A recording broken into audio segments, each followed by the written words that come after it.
Social మీడియాలో కేవలం views కోసం చనిపోయిన మనిషి గురించి చులకనగా మాట్లాడడం ఎంతవరకు కరెక్ట్? మనుషుల్లో మానవత్వం పూర్తిగా చచ్చిపోయిందా అనిపిస్తుంది ఇలాంటి వార్తలు విన్నప్పుడు. చనిపోయిన కేతన్ అగర్వాల్ గురించి మీ అందరికీ తెలిసే ఉంటుంది. అతని లుక్ పై, పర్సనాలిటీపై మధ్యప్రదేశ్కి చెందిన ముస్కాన్ సోనీ అనే డెంటిస్ట్ అసభ్యకరంగా కామెంట్స్ చేసింది.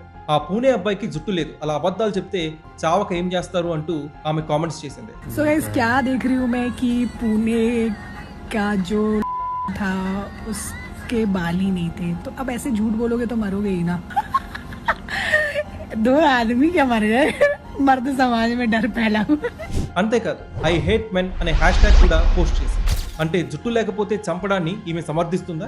ఈ సైకో ప్రవర్తనకే All India Dental Students and Surgeons Association AIDSA ఈమెని 5 years సస్పెండ్ చేసింది. నా ఒపీనియన్ ఏంటంటే లైఫ్ టైం సస్పెండ్ చేస్తే పీడ వదిలిపోతుంది. మహారాష్ట్ర పోలీసులు తెలిపిన వివరాల ప్రకారం సియా గోయల్, ఆమె ప్రియుడు చేతన్ ఈ ఇద్దరు కలిసి కేతన్ ని లోహగఢ్ కోటపై నుంచి తోసి చంపేశారు.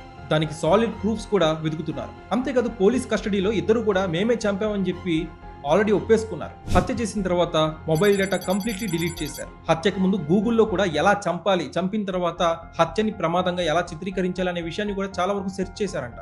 ఆ ప్రూఫ్స్ అన్ని కూడా పోలీసులు రాబడుతున్నారు. కేతన్ అగర్వాల్ కుటుంబమేమో తమ కుమారుడికి ఉన్న హెయిర్ ఇష్యూ గురించి నిశ్చితార్థానికి ముందే సియా గోయల్ కుటుంబానికి చెప్పాం, వాళ్ళు ఒప్పుకున్నారు, వాళ్ళు ఏం ప్రాబ్లం లేదన్నారని చెప్పి చెప్తున్నారు. కేతన్ అగర్వాల్ ఫ్యామిలీ సియా గోయల్ ఫ్యామిలీని కంప్లీట్లీ ట్రస్ట్ చేసింది. కానీ సియా గోయల్ నమ్మించి గొంతు కోసింది. సియా గోయల్ ఫ్యామిలీ కూడా ప్రస్తుతం జరుగుతున్న పరిస్థితి చూస్తుంటే ఆమెకు సపోర్ట్ చేస్తున్నట్టే కనిపిస్తుంది. ఎందుకంటే లాయర్ని పెట్టడం ఇవన్నీ కూడా ఎందుకు చేస్తారు? ఆమె కూతుర్ని రక్షించుకోవడం కోసమే కదా. ఇక ఈ కేసులో లేటెస్ట్ డీటెయిల్స్ ఏంటంటే హత్య చేయడానికి ముందే ఈ చేతన్, సియా ఇద్దరు కూడా మల్టిపుల్ టైమ్స్ రిహార్సల్స్ చేశారంట ఎలా చంపాలి అనే దానిపై. పోలీసులు కూడా రీసెంట్లీ సీన్ రీకన్స్ట్రక్షన్ అవన్నీ కూడా చేశారు. సియా గోయల్ షూలేస్ కట్టుకుంటూ చేతన్ కి సిగ్నల్ ఇచ్చిన తర్వాత చేతనే వెళ్లి కేతన్ ని తోసేసాడంట. అండ్ రైట్ నౌ ఈ ఇద్దరి కస్టడీని జూలై 3 వరకు పొడిగించారు. అంతేకాదు ఉగ్రవాది కసబ్ కి ఉరిశిక్ష పడేలా చేసిన లాయర్ ఉజ్వల్ నికమ్ ఈ కేసును డీల్ చేస్తారు. కేతన్ అగర్వాల్ ఫ్యామిలీకి గవర్నమెంట్ సపోర్ట్ కూడా ఉంది. సో తప్పు చేస్తే గవర్నమెంట్ గానీ లాయర్ ఉజ్వల్ నికమ్ కానీ వదిలిపెట్టరు, ఉరిశిక్ష పడడం ఖాయమే. కానీ ఇలాంటి పైశాచిక హత్యల్ని కూడా, సైకో బిహేవియర్ ని కూడా సోషల్ మీడియాలో సపోర్ట్ చేసే కొంతమంది సైకోల ఒపీనియన్స్ పై,